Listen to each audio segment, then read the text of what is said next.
least that's who I assign the statement to, and somebody else let me know.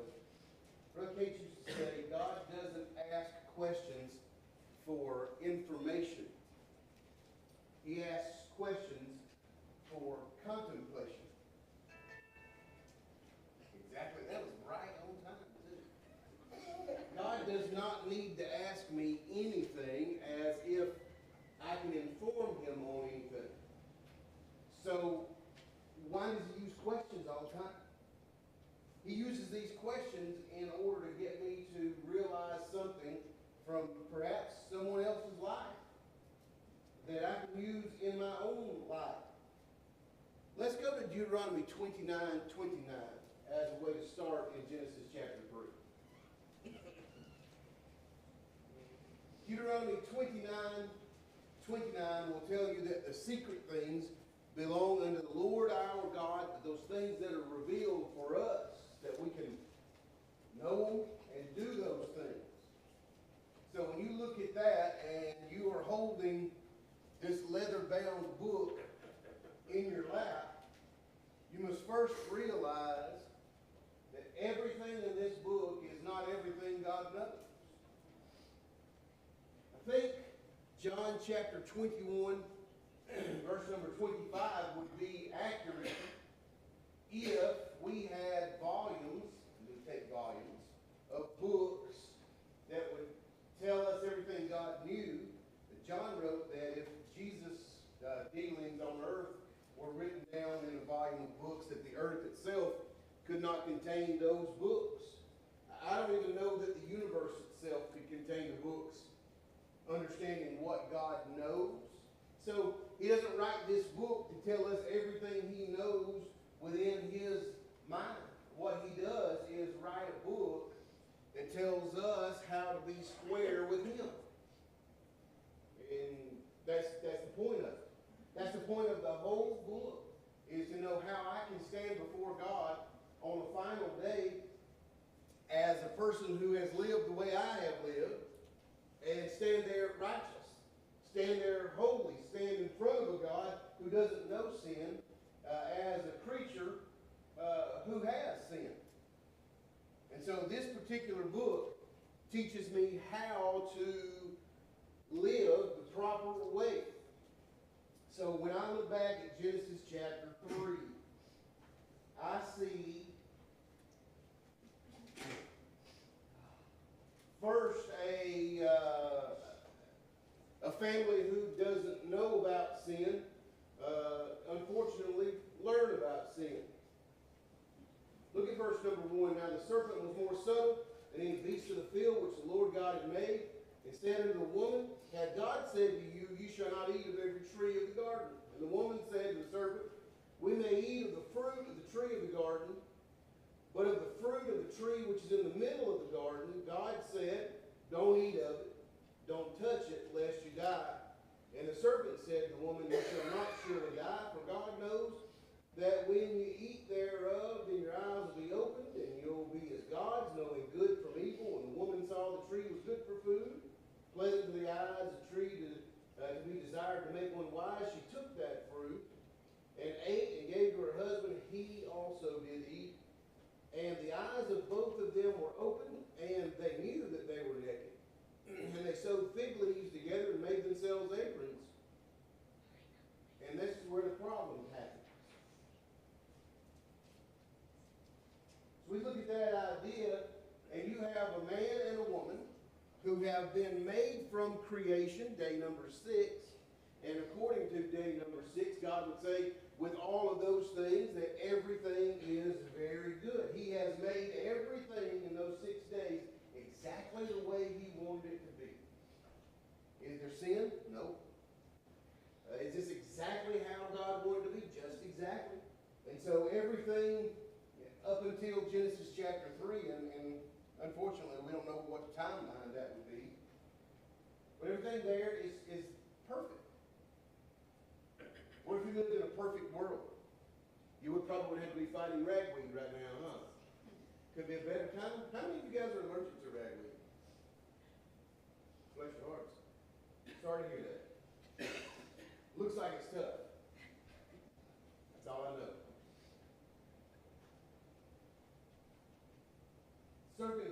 her somewhere in the garden, and he says, "Can you eat of every tree?" Easy question, huh? Can you eat of every tree? She said, "We can eat of every tree with the exception of the one that's in the middle. God said, don't touch it, don't eat of it lest you die." For so many years, people have made such a big deal out of, did God really say don't touch it? Well, we don't see that anywhere. Well, I know this. When he comes on the scene here about verse number 8 and following, he doesn't correct her.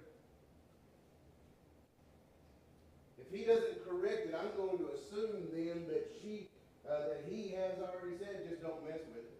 Just don't touch it. So they eat of this fruit.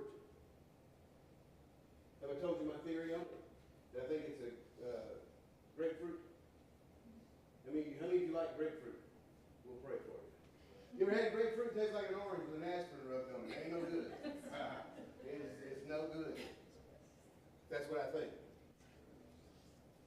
So, they eat this fruit, and now their eyes are open. Previously to verse number 7, they were just living life in the garden, just having a big old fun time, just living, and it's just them two, and they're just having a wonderful garden experience. And then verse number 7, something happens that alters the way they look at each other and the way that they think about what's going on. The phrase is, and they knew they were naked.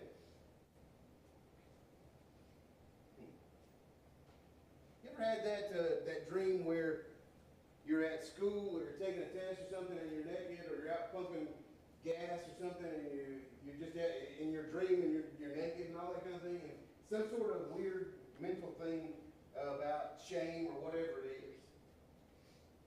Why did they feel that before? Why did they think about that before?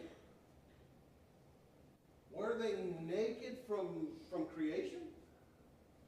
Yeah, probably. So what in verse 7 changes everything? Why do they see it now? Why is it a point of contention or a point of interest now? Well, I think it goes back to that particular fruit. So they find out they're naked and they sew leaves together, make themselves aprons.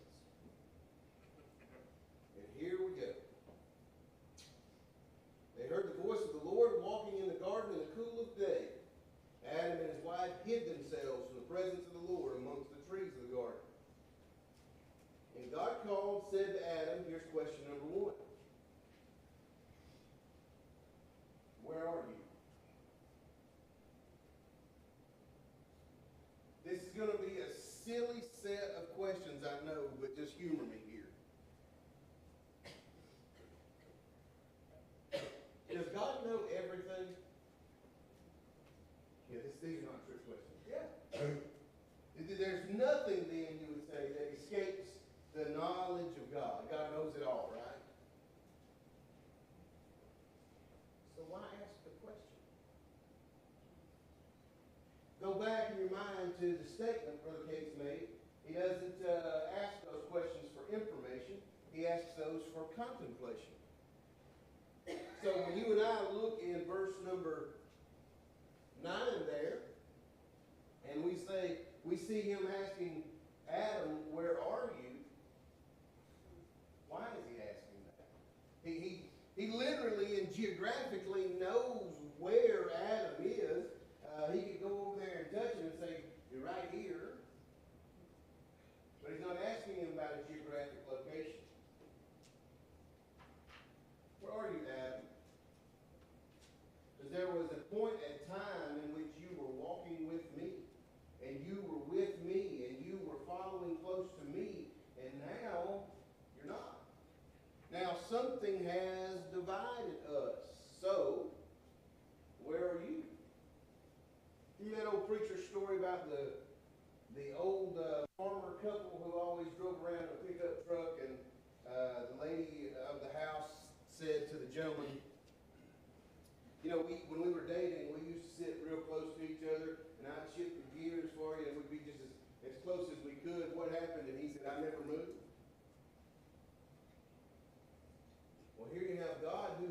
never moved.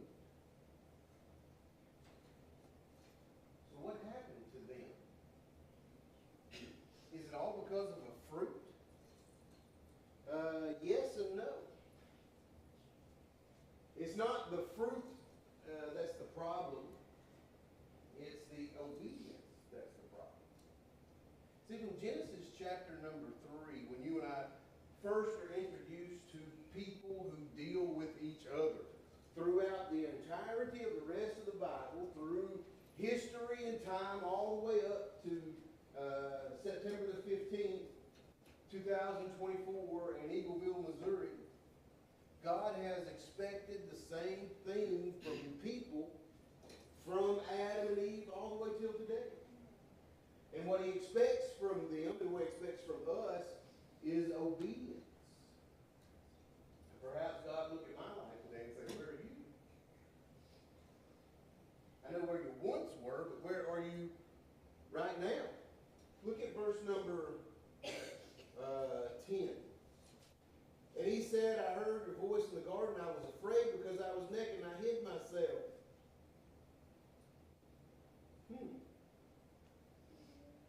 And so verse 11, God said,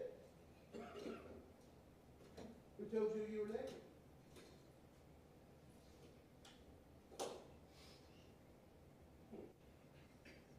So God didn't create boys and girls with clothes on. Yeah, that's long and the short of it. Was there ever a problem with shamefulness or perhaps guiltiness in the garden? No, there wasn't the two of them.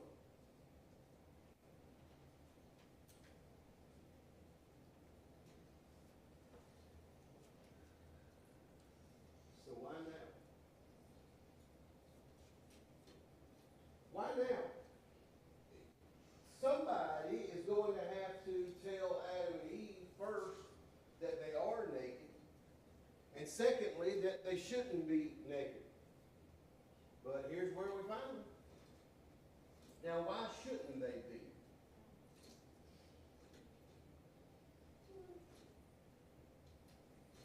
If it's so wrong, if God would look at it and say, these people, this is a wrong thing, or if he would hide himself from God,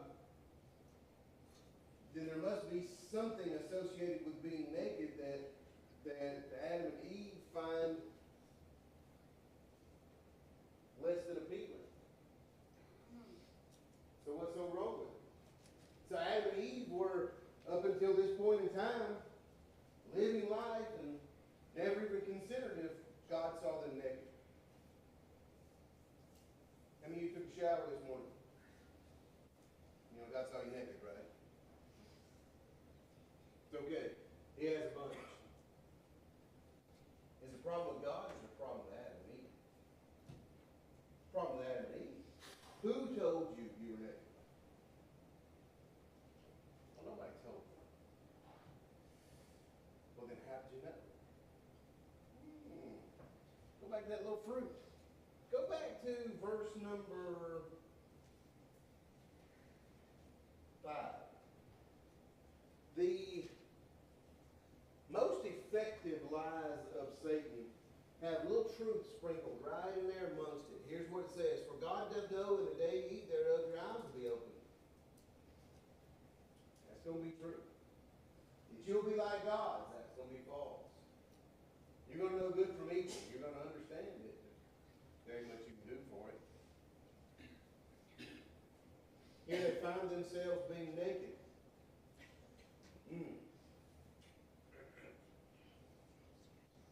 Look at this next question. Verse number 11.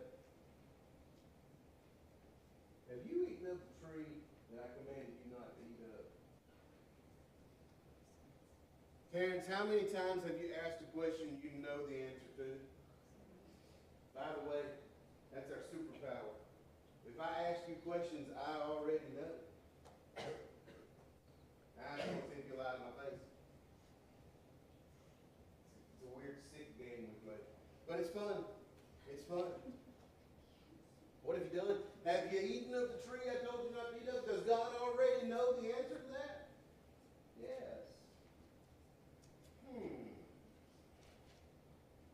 So why ask it?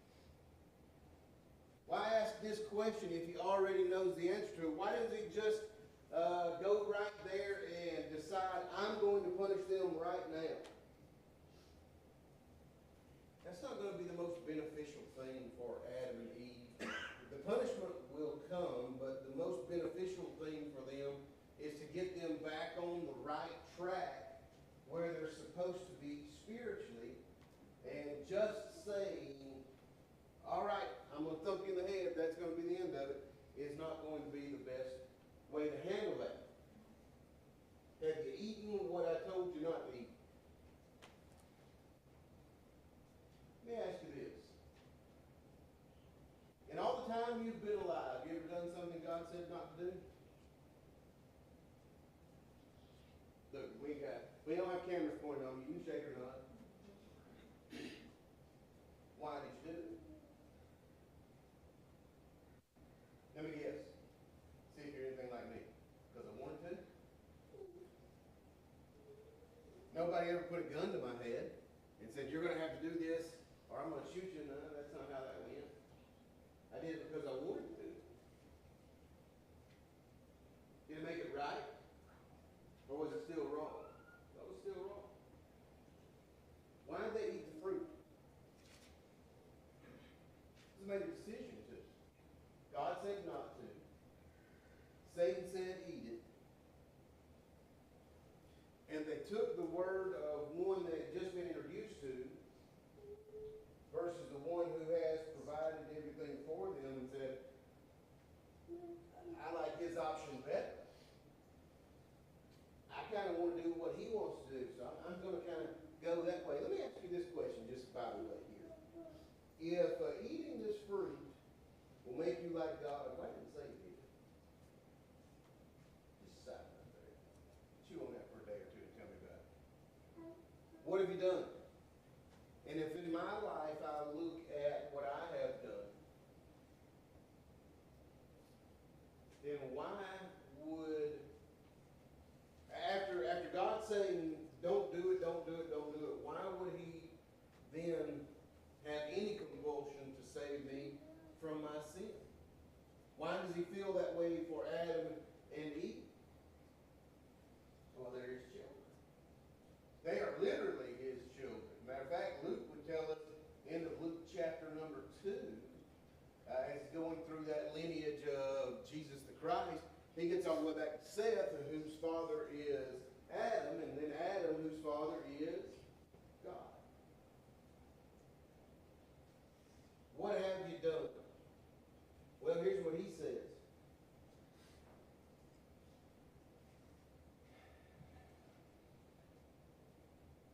Why do I hear Andy's voice? It's her fault. Right? Is Adam wrong? Look back at what happened. She ate, she gave to him, he ate. Is it wrong? Karen says yes.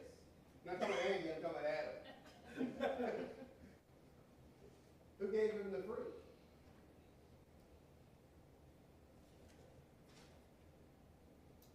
Yeah, you didn't stop.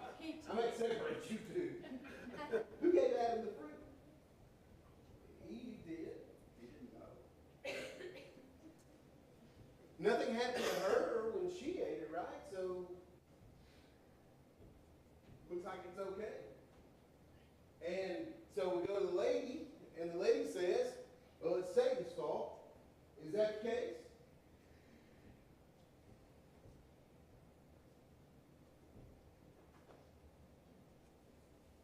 Not everybody wants that. Is that the case? The answer to this trick question is yes. Look over at 1 Timothy, chapter number 2.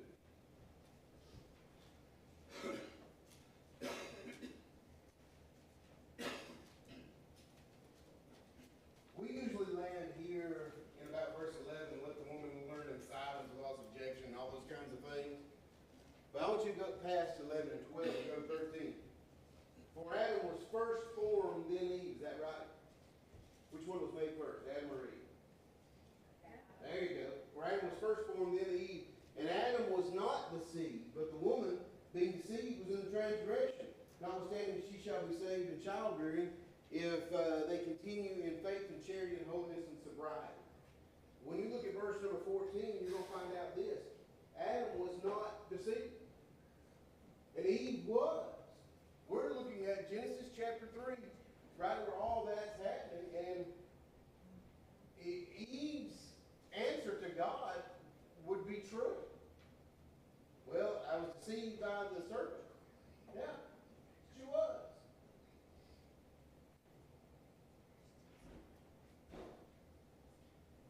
But amongst all of these problems, the greatest issue that you find in Genesis chapter 3 amongst all these questions is, why was Adam not leading the house? Why did he not step? One, why is she talking to a snake? We didn't start that. Snakes are wrong. They're always wrong. She is alone, and a creature comes and begins to have her doubt the Word of God, and Adam never steps in there to say, all right, ho, you can shut up and go away. At no point in time did he ever seemingly spiritually protect her as he should have. He didn't. There was no point in time in which he spiritually led her like he should have. It almost seems, and I don't know if this is the case or not, but it almost seems like he sort of sat back and watched it happen. Seems like to me the serpent divided and conquered. Well, and that's a great point of the serpent dividing and conquering, and that's the only way, I think it's the only way you can get either one of them to falter. If they're there together, they're going to be extremely strong. So did he know? Did who know? Adam? Did he know that it was wrong? Did he know what's happening? Do you know what he's eating? That's a great question. I'm going to say it's probably that the fruit looked differently from the other fruits.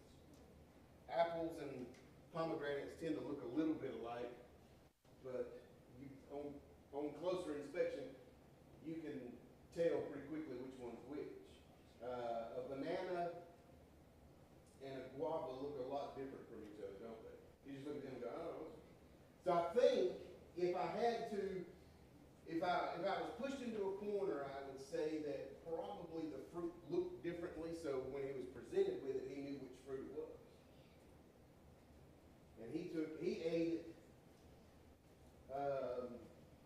stupidly, and she ate it by being deceived. Was he right when he said it was her fault? Was she right when she said it was Satan's fault? Yeah. But there's an old saying from Alabama. You ready to write this one down? This one has the wisdom of the ages in it. Every pot is going to have to sit on its own bottom every now and again. So you know who's responsible for Adam's sin? Adam is. You know who's responsible for Eve's sin? Eve is. You know who's responsible for Billy's sin? Billy is. That's right. You're exactly right, Austin.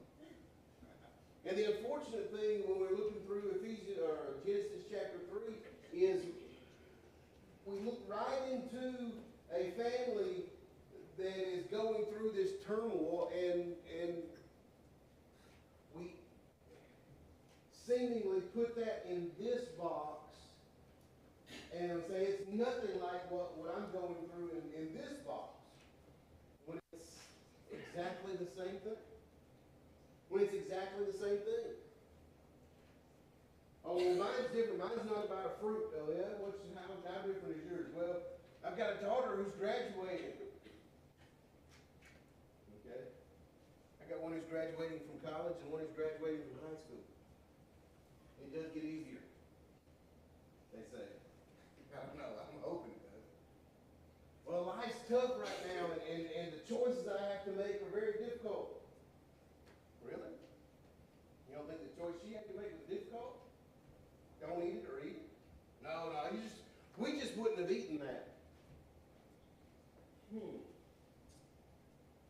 just would not have eaten that.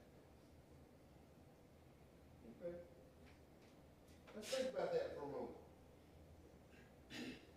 Don't raise your hand, just think in your mind, okay?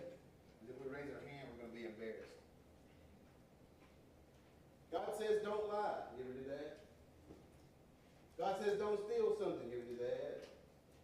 God says obey the laws of the land. You do that. God said pay your taxes the right way. You do that. God said treat your husband or your wife fairly. God says be a good dude. You do. And you know, well, you don't know it's different. I know this.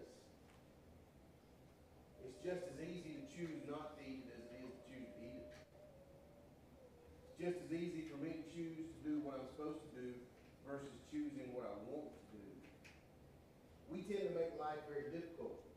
We tend to make life very hard because what we choose is what God has said, don't deal with it.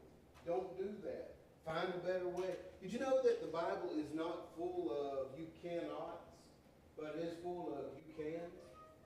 You can do this and you can do that, you can do this other, as long as it falls in line with what God's plan for you is.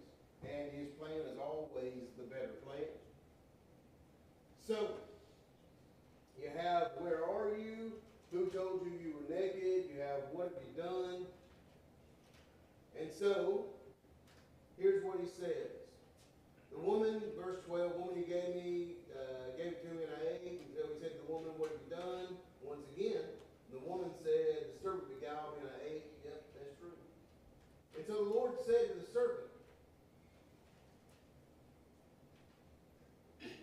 I thought by now he had kind of scattered off somewhere and he wouldn't have to deal with it. But God said to the serpent, because you have done this, you're cursed above all cattle and beasts of the field, and upon the belly thou shalt go, and dust shalt thou eat all the days of thy life. Let's answer this question. Did that mean then that the serpent before did not crawl on his belly? I'll give you the actual answer and then what I think. You ready? One, I don't know. That's the safe answer. Two, how many of you grew up in the 80s or were alive in the 80s? You remember the old video game Cubert where the little snake would bounce around? He was shaped like a spring and he would bounce around. Some of you yes, some of you know. That's what I think. I think that's what I think. More than likely, he would probably look like a lizard with legs. But now he's not. More than likely, I did see a drawing one time of someone who believed that the serpent would have stood up like a man, and arms and legs like a man. And so here you have Eve talking to this weird reptile guy. He goes, "Here, there goes the going." I don't think that's how it went.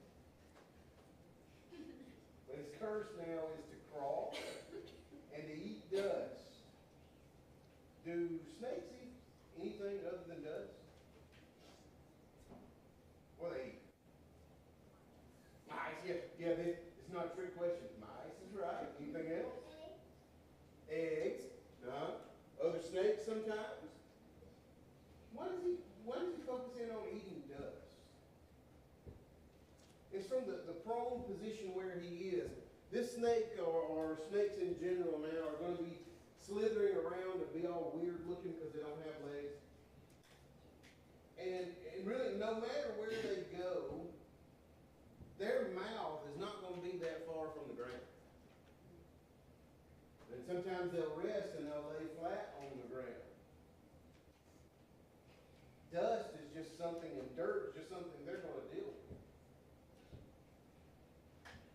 wonder.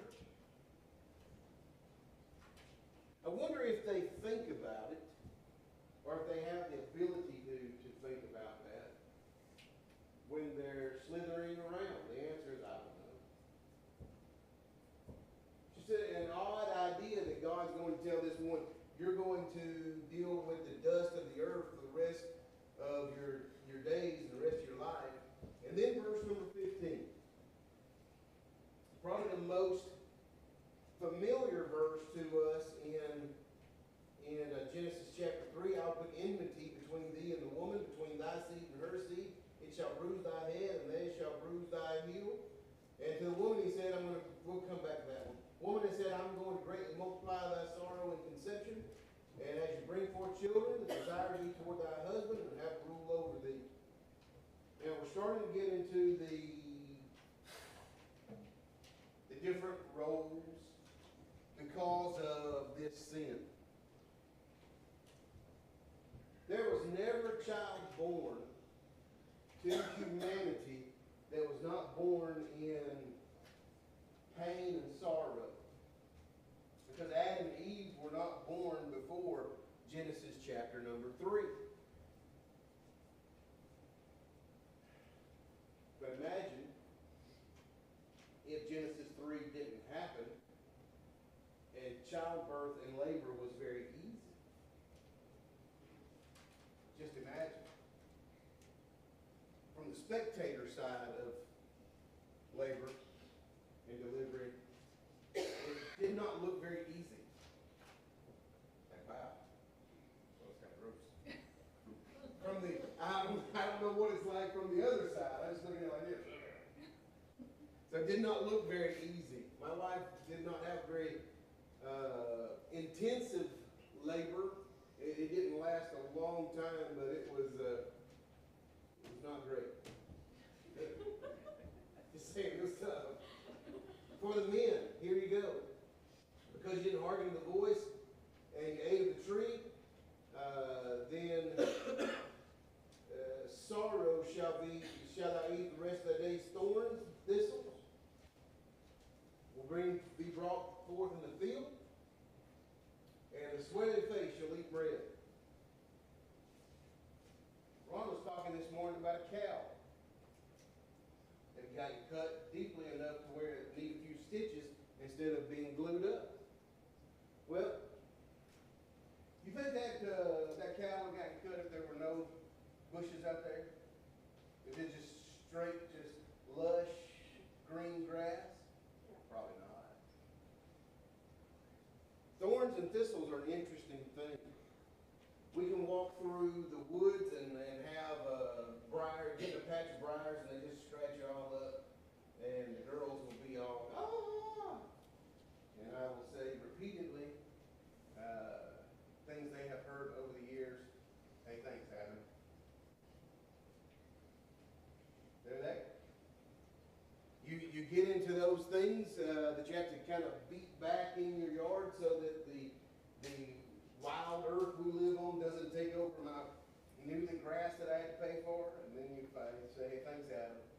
All of those kinds of things you find at the curse from Adam. How many of you sweat at your job? 70 degrees in my office. I don't sweat that much. This really is not a lot of sweat on that. I know how to sweat. I can sweat. I just don't at my job. How many of you sweat at your job? I sweat when I cut grass, and sometimes when I'm weed eating, and I look down, and the sweat pools up in my glasses. I go, hey, thanks, Adam. That's what you face. I wonder what it would have been like to not do those things, but I've never lived in that world. So you have Adam and Eve who have been given some, or really man and woman who have been given some restrictions now because of the choice of Adam and Eve. Now we skip verse number 15, and we need to go back to it. Because verse 15 doesn't really fit into the scenario that we have eaten the fruit, or the scenario of here are the punishments laid out for mankind because of the fruit. In the middle you have this, I'll put enmity between thee and the woman, between thy seed and her seed, it shall bruise thy head, thou shalt bruise his heel.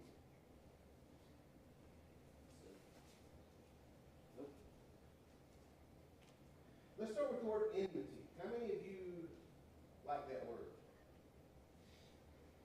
Anybody? Is anybody partial to it? Anybody know what it means? It has a root word of the word enemy. Sounds a lot like it, doesn't it? I would put an enemy relationship is what the word enmity means. An enemy relationship between thee and the woman. Who is thee and the woman? Is he talking about Adam and Eve? If they're going to be fighting with each other, they're going to be mortal enemies living in the same household? That's not the case. That's not the case. He'll tell us who thee is here in a moment. Between thy seed and her seed, thee and the woman, going to be Satan and humanity. And he's going to say, I'm going to put an enemy relationship between thy seed and her seed.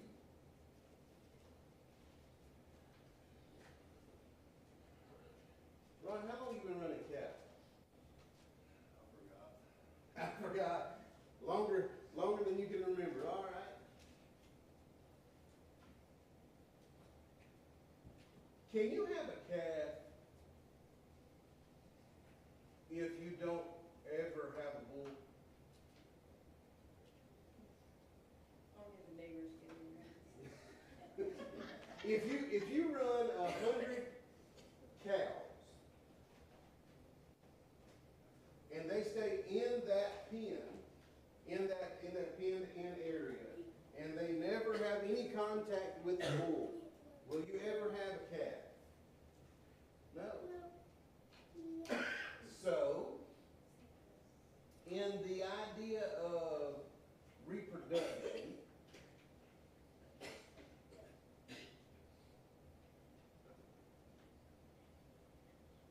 the boys and girls together produce a child, right? So you have to have both sides of those things. The boy's side means the boy brings the seed, correct? And the girl brings the egg, and those things go together, and all those cellular things begin to split up, and then in a little bit you have a calf. 11 months, is it? Calf gestation 11 months? 9. I was way off. That cow would be very upset with me if she had to go 2 extra months. You see the oddity in verse number 15? The biological impossibility in verse number 15? Biological impossibility in verse number 15 is a phrase called her seed. There has never, in the history of men and women from Adam and Eve forward, never been a woman who has produced seed. Women produce eggs, and those eggs go through that process, and then they get sort of flushed away through another process, and here we go. Why would God say it that way? Did he just not know? God just didn't understand biology, is that right?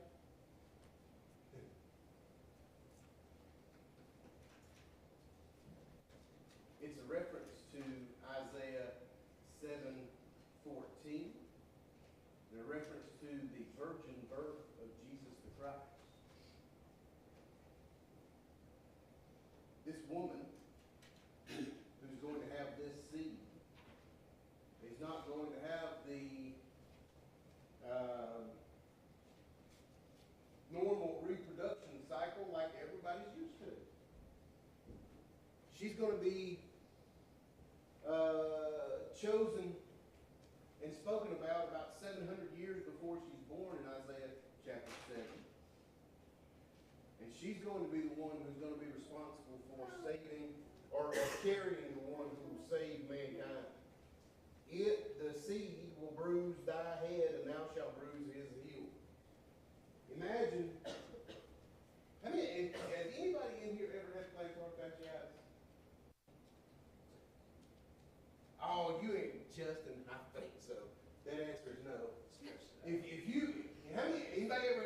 ever stepped on a 16-penny nail right in the bottom part of their heel? Yeah. Every time they walk, and you go like this, Did you? yeah. Imagine that for about 6 or 8 months. Every step I took, man, I thought I'm going to die. Here's what I found out, by the way. If you want to avoid that, stretch calves out. Apparently, the calves weren't stretched out and pulling a tendon, which caused it to fray a little bit. That fraying really hurts. Would you rather have that or have someone take a 10-pound sledgehammer and bust your head open? It's a no-brainer, right? I'll take the plantar fasciitis. This is the idea he's speaking of. He said, there's going to be a point at which one, the Redeemer has what would be known as a stone bruise or a hurt foot where he might walk like this for a little while. But at the same time that happens, he's going to deliver a death blow to the enemy and bust his head wide open. And I'm here to tell you, it was a Sunday in Jerusalem when that happened. The death blow happened when Jesus walked out of the tomb. He, in verse number 15, God, in verse number 15, we're going to close this up, is pointing us to see the value of Christ and just exactly what sin costs. So when we go back and we see, where are you? Who told you you were naked? And what have you done? He's pointing us to the cross. He wants us to see what the actual cost is going to be. It's going to cost God everything. It's going to cost Jesus everything. It's going to cost me my life if I choose to follow him. Well, all right. Keep your Bibles marked right there, because we're going to pick up in Genesis chapter 4 in the next hour. Thank you for your time and for your attention.